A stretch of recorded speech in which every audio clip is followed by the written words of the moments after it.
형제들아, 스데반의 집 곧 아가야의 첫 열매요 또 성도 섬기기를 작정한 줄로 너희가 아는지라. 내가 너희를 권하노니 이 같은 사람들과 또 함께 일하며 수고하는 모든 사람에게 순종하라. 내가 스데바나와 부도나다와 아가이고와 온 것을 기뻐하노니 그들이 너희의 부족한 것을 채웠음이라. 그들이 나와 너희의 마음을 시원하게 하였으니 그러므로 너희는 이런 사람들을 알아주라. 아멘. 인생 살면서 가장 중요한 것이 만남의 축복이에요. 인생의 처음 만남은 아무래도 부모겠죠. 그런데 학교 가든지 교회가 되었든지 세상에 나가든지 많은 사람을 만나며 살게 되잖아요. 부모 잘 만나는 것도 복이고 좋은 친구 만나는 것도 복이지만 살면서 좋은 스승을 만난다는 거, 그거보다 더 큰 복은 없어요. 왜냐하면 사람은 주변에 있는 사람들의 영향을 많이 받기 때문에. 이스라엘 백성들이 가나안 땅에 들어가고 정착하는 것까지는 참 좋았는데 가장 가슴 아픈 것이 뭐였느냐? 믿음을 후세들에게 물려주지 못한 거예요. 말씀을 제대로 가르치지 못한 거예요. 사사기 2장에 보면은 이렇게 말씀을 해요. 여호와께서 이스라엘에게 진노하사 노략하는 자의 손에 넘겨주사 그들이 노략 당하게 하시며 또 주위에 있는 모든 대적의 손에 팔아 넘기심에 그들이 다시는 대적을 당하지 못하였으며 그들이 어디로 가든지 여호와의 손이 그들에게 재앙을 내리시니 곧 여호와께서 말씀하신 것 같고 여호와께서 그들에게 맹세하신 것 같아서 그들의 괴로움이 심하였더라. 어디를 가든지 여호와의 손이 복을 주시리니 그렇게 돼야 되는데 어디로 가든지 여호와의 손이 재앙을 내리시니 축복의 장소가 따로 있는 게 아니고요. 여호와의 손이 복 주시기도 하고 재앙을 내리시기도 한다는 얘기잖아요. 우리가 어디를 가든지 축복이 따라다니는 인생 되어야지 재앙이 따라다니는 인생은 되지 말아야 돼. 우리가 사는 환경도 힘들지만 무엇보다 마음이 힘든 시대예요. 이럴 때 언덕 위에서 바라보는 지혜를 좀 배워야 돼요. 무슨 말이냐? 흘러가는 물살 속에 내가 들어있으면 조급해지고 초조해지고 발버둥치고 다른 사람이나 다른 일을 생각할 여유가 없어지잖아요. 물살에 막 내가 떠내려가는데, 그런데 언덕 위에서 흐르는 물을 보면 마음에 여유가 생기고 마음이 평안해지더라는 얘기예요. 내가 걱정거리가 없을 수는 없어요. 때로 나에게 걱정거리가 생길 때 그 걱정 안에 나를 담그지 말아야 한다니까요. 대부분의 걱정은요, 물결 지나가듯이 시간이 지나면서 이 또한 지나가리라. 맞아요. 다 지나가는 거예요. 우리에게 필요한 것은 지나갈 때까지 잘 인내하는 마음인데 이 마음을 갖추고 나면요, 걱정거리, 근심거리, 때로는 막 잠을 못 잘 정도로 힘든 일에게도 마음의 여유를 찾을 수 있다니까요. 주님을 가까이 해야 돼요. 말씀을 가까이 해야 돼요. 염려 걱정에 빠지지 않아야 돼요. 같이 고백합니다. 주님을 가까이 하고 말씀을 가까이 하며 살게 하옵소서. 염려나 걱정에 빠지지 않게 하시고 내가 믿음으로 승리의 언덕에 서고 축복으로 주인공으로 우뚝 서게 하여 주옵소서. 아멘. 이게 말처럼 쉬운 일은 아니에요. 당장에 걱정거리가 있는데 거기에 빠지지 않고 산다는 게 쉬운 일은 아니지만 믿음으로, 아멘, 은혜 받으면 가능해요. 우리 교회가 스승의 주일이면서 오늘 봉사자 주일로 지키는데요, 예수님은 랍비라 칭함을 받지 말라 그랬어요. 선생이다, 지도자다, 그런 이야기 듣기 좋아하지 말라는 거예요. 이유가 뭐냐? 앞선 사람의 책임은 그만큼 크다는 거예요. 마태복음 18장에 보면은요, 누구든지 나를 믿는 이 소자 중 하나를 실족해 하면 차라리 연자 맷돌을 그 목에 달리우고 깊은 바다에 빠지는 것이 나으니라. 아멘. 여기 어린아이 하나라도 실족해 하면 그랬는데 이 실족해 한다는 단어가 스칸달리죠. 성내다, 실족해 하다, 범죄케 하다. 어린아이 하나 별거 아니잖아요. 그런데 그 아이에게 성을 낸다든지 또 아이를 넘어지게 한다든지 아이를 죄짓게 한다든지 이것이 얼마나 큰 죄냐.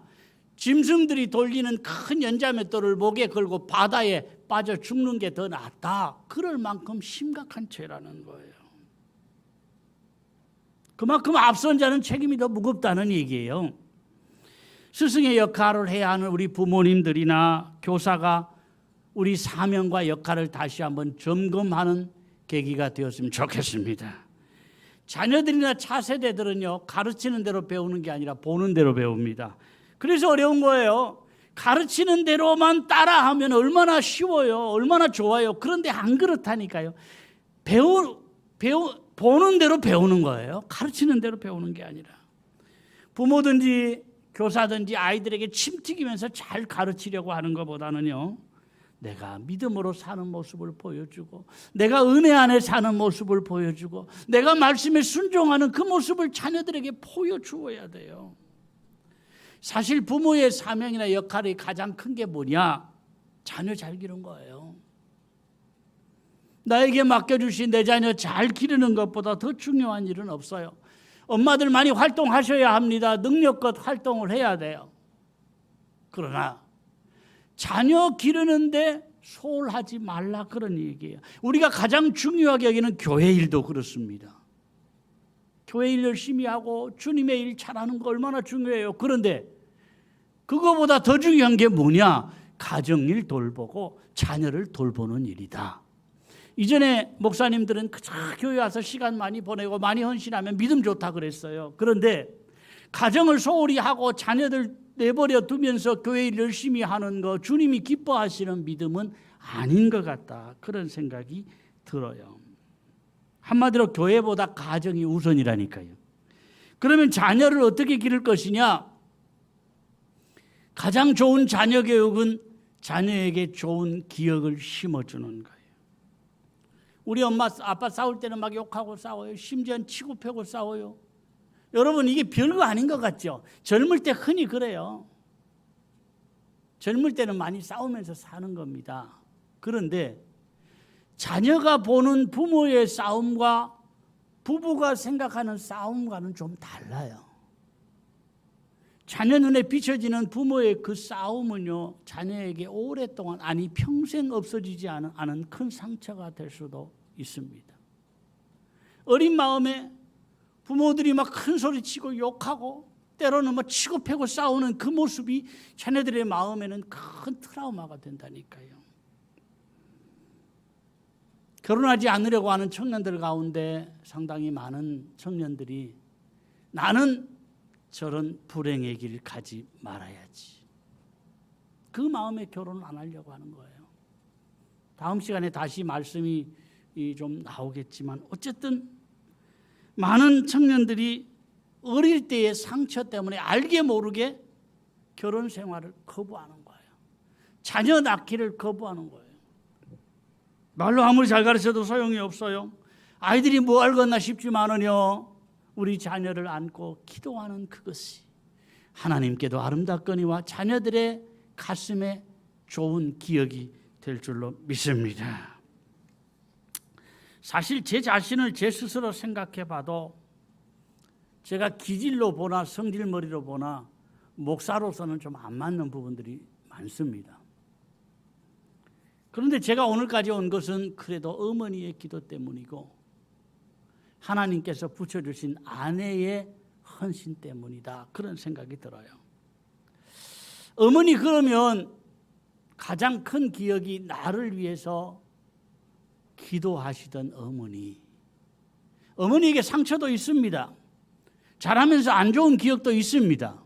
그래서 그거 생각하면 좀 정이 떨어질 때도 있지만 더 큰 것이 뭐냐? 어머니는 나를 위해 기도하시던 어머니.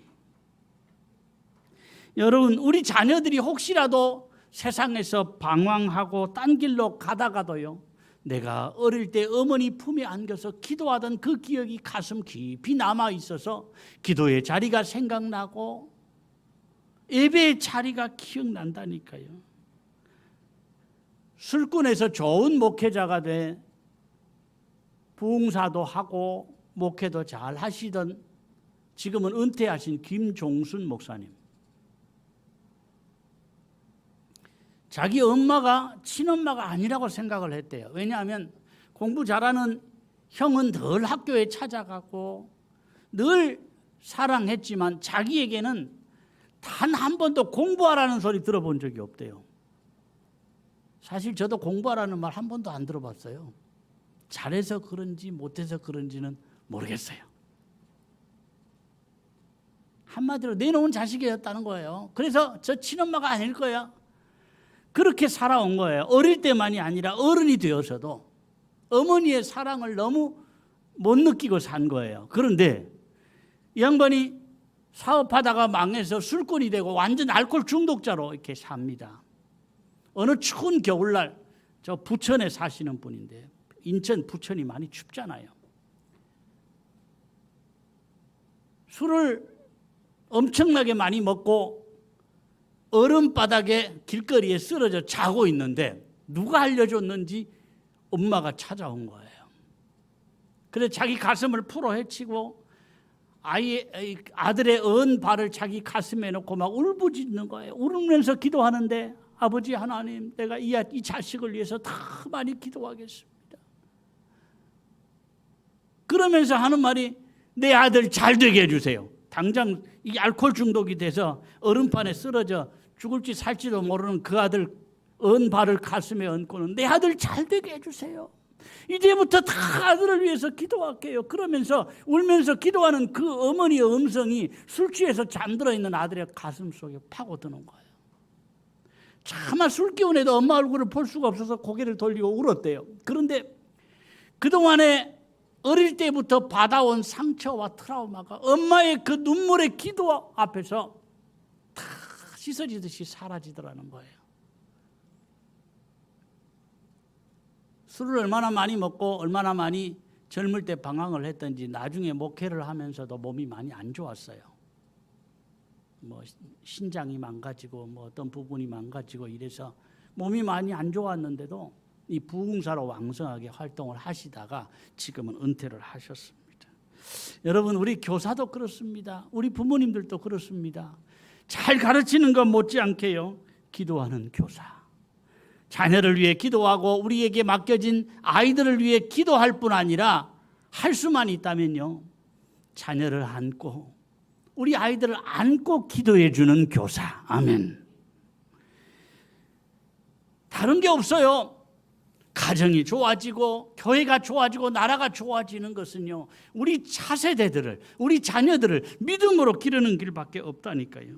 내가 먼저 이 귀한 일에 제물 드리라 다짐하셨으면 좋겠습니다.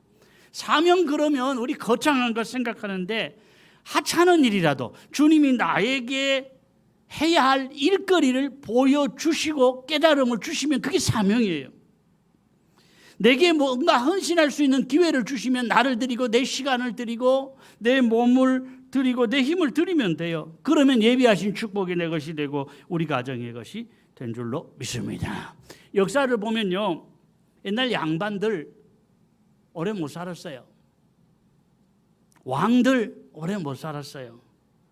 좋은 거 먹고 의사가 없었던 게 아닙니다. 왕에게는 항상 어의가 있었잖아요. 주변에 매일 건강을 체크를 해요. 좋은 음식만 먹습니다. 그런데도 왜 빨리 죽느냐?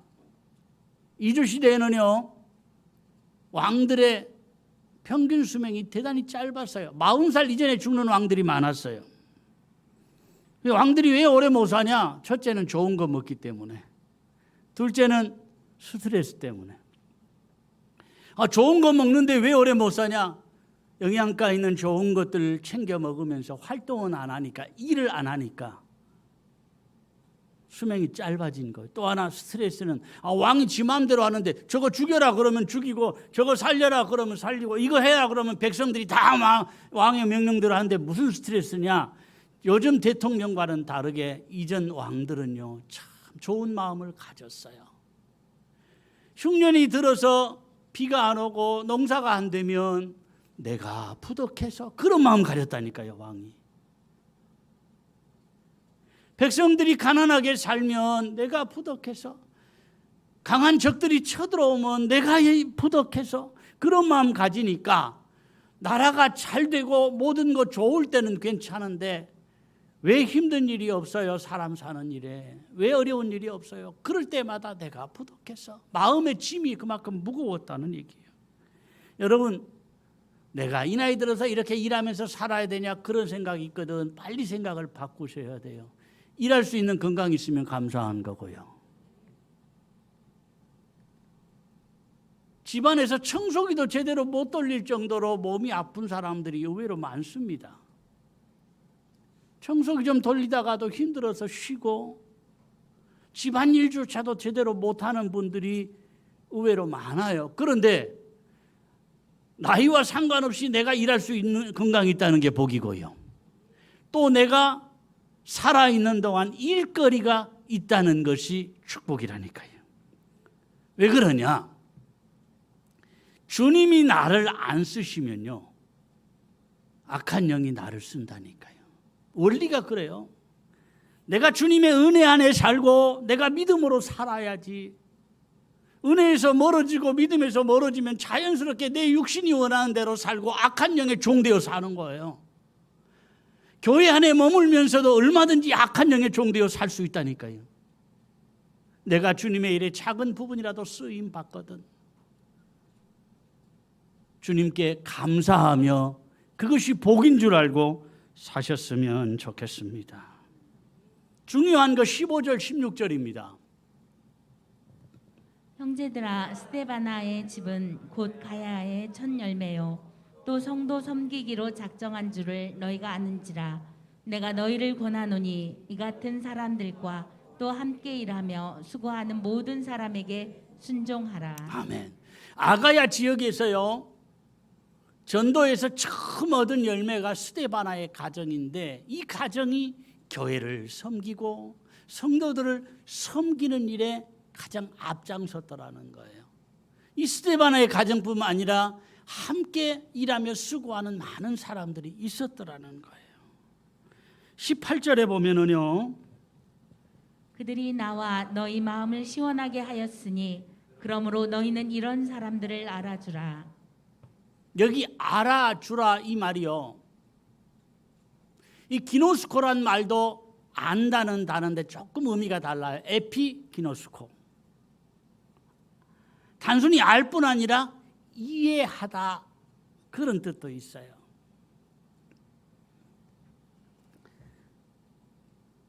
주님께 은혜 받고 봉사하고 헌신하고 교회 일을 하는 것은 나 이렇게 하니 사람들이 좀 알아주었으면 좋겠다, 그런 마음으로 하는 건 아니에요. 그런데 내가 헌신하는데 사람들이 고생한다고 힘드는데 애쓴다고 이렇게 한마디 해주는 것이 마음에 큰 위로가 되고 힘이 되더라, 그 말이에요. 사실 교회 일에 몸을 들이든지 시간을 들이든지 물질을 들이는 것이 어떤 보상이나 대가를 바라고 하는 것은 아닙니다. 그저 주님이 알아주시면 돼요. 내가 주님을 사랑하기 때문에 행하는 거예요. 내가 이 교회를 사랑하기 때문에 헌신하는 겁니다. 그런데 이런 사람들을 알아주라, 이해해주라. 아멘. 주님도 기억하시지만 서로 알아주며 살라는 거예요. 이런 사람들에게 순종하라, 알아주라. 아멘. 같이 고백합니다. 이런 사람들에게 순종하라. 이런 사람들을 알아주라. 아멘. 오늘 교사만이 아니라요, 교회를 위해서 보이지 않게 눈에 드러나게 헌신하는 많은 봉사자들을 순종하고 알아주는 날이 되었으면 좋겠습니다. 시간에 맞추어서 차량 봉사하는 거 참 힘든 일입니다. 나 혼자 드라이브 하는 건 쉬워요. 시간 코스마다 사람들을 시간에 맞추어서 운행한다는 거 상당히 스트레스가 되고 그걸 지킨다는 게 어려운 일이에요. 요즘엔 좀 쉬지만 식사 준비도 그래요. 많은 사람들 나와서 식사 준비하면 재미도 있고 좋아요. 그런데 한 두세 사람이서 많은 분량의 식사를 준비하려고 하면 힘들어요.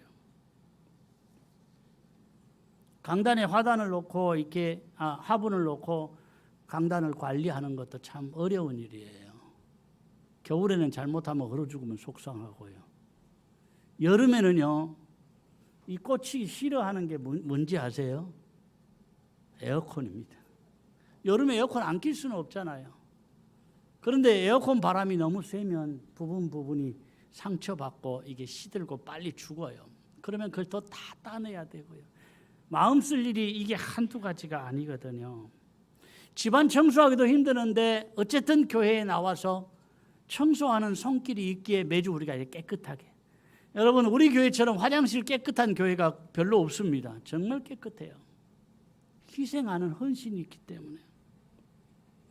이 방송실에 수정 두는 일도 보통 일이 아닙니다. 한번 세팅만 해놓으면 되는 게 아니고요. 이 본당이 가득 찰 때와 한 반쯤 찰 때와 이게 음향이 달라져요. 심지어는요, 습도가 많은 날과 건조한 날이 이게 또 음향이 또 달라져요. 그래서 그때마다 마음을 써야 돼요. 주님 사랑하고 교회를 사랑하는 마음 때문에 하는 겁니다. 봉사하고 헌신하는 분들 보면 애쓴다고 잘한다고 축복해 주시고 격려해 주시면 좋겠어요. 교사의 일도 쉬운 일이 아니에요. 교사들 교회에서 교육비 나가지만은 때로는요, 자기 호주머니를 털어서도 헌신하는 교사들이 많아요. 구역에서 충성하고 기관에서 충성하고 찬양대로 봉사하는 분들도 너무너무 귀하고요. 드러나지 않지만 반주하는 종들도 참 많이 애를 써요. 우리의 모든 수고 하나님 기억하시잖아. 하나님이 아시잖아. 이러면 간단한데 말씀이 뭐라고 하느냐? 이런 사람들에게 순종하라. 이런 사람들을 알아주라. 같이 합니다. 이런 사람들에게 순종하라. 이런 사람들을 알아주라. 아멘. 교회에서 가장 대우받아야 될 사람들이 헌신하는 사람들이에요. 직분이나 경력 때문에 존경하던 시대는 지났습니다. 이제는 목사라고 존경하고 장로라고 존경하고 권사라고 존경하던 그런 시대는 이미 지났어요. 마땅히 존경받아야 될 사람이 누구냐? 믿음으로 몸들이고 마음들여 헌신하는 분들. 아멘. 우리가 주님 바라보며 살지만 믿음으로 알아주는 그런 사람들이 더 힘이 되더라는 거예요. 많이 수고하고 헌신하는 분들 잘하고 계신다고 감사하다고 우리 박수로 한번 축복해 주시면 좋겠습니다.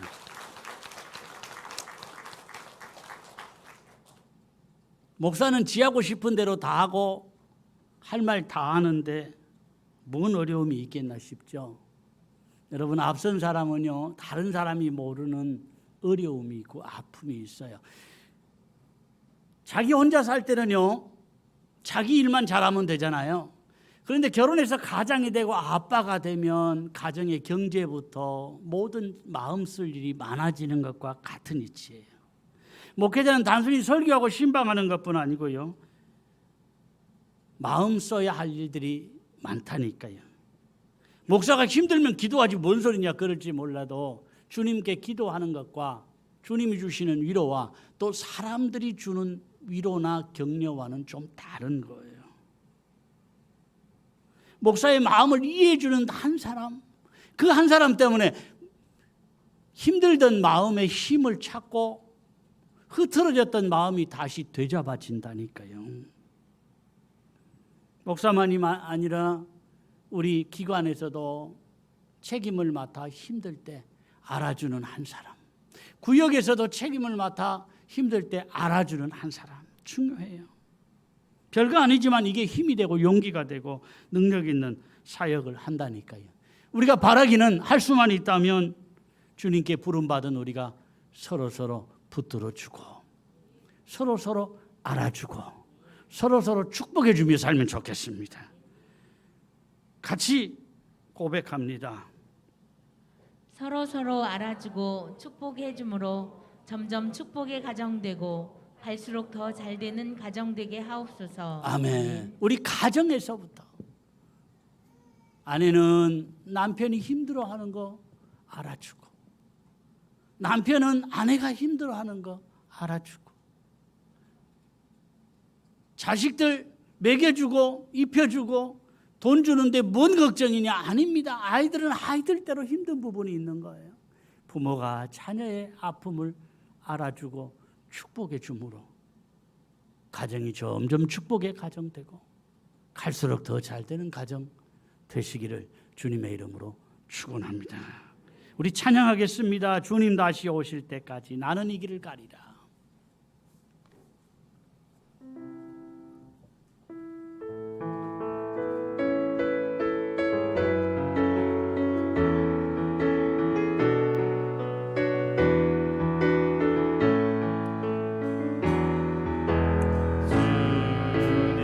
봉헌은 따로 하겠습니다.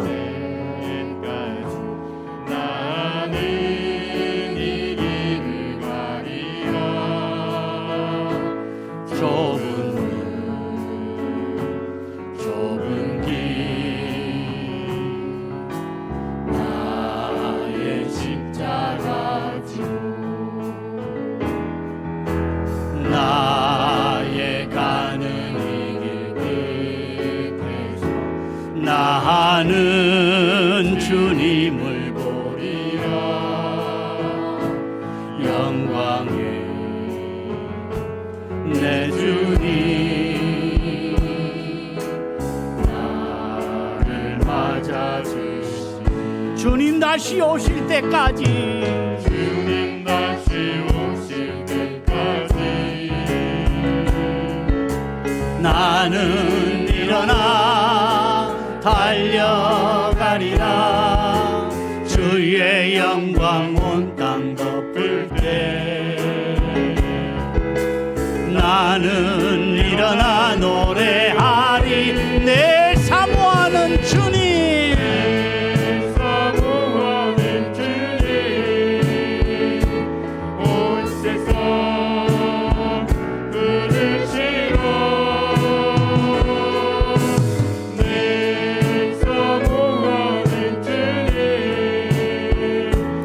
영광의 왕이시 주님 다시 오실 때까지 주님 다시 오실 때까지 나는 일어나 달려가리라.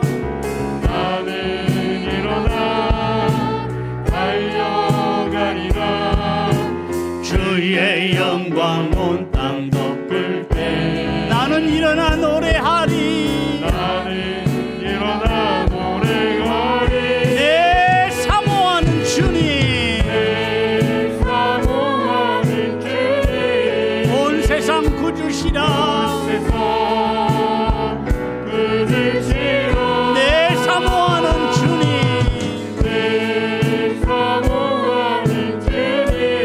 영광의 왕이시라.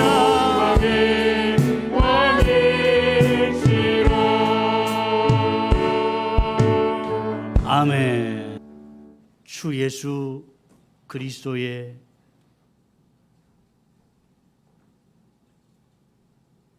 은혜와 아버지 하나님의 크신 사랑과 성령의 교통하심과 복주심과 동행하심이 오늘도 모든 것 물리치고 주의 전에 나온 사랑하는 주의 백성들과 가정과 일터와 자녀와 앞날 위에 영원히 함께 있을지어다.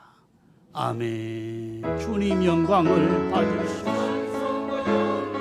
하늘 문을 열어 주옵소서. 은혜 베풀어 주시옵소서. 주의 은혜가 아니면 아무도 살 수 없는다. 주님 붙드심이 아니면 또 넘어지고 후회할 길을 가는다. 오 주님 같이 하시옵소서. 예배를 마쳤습니다. 한 주간도 믿음 안에서 승리하시고 행복하십시오. 아멘.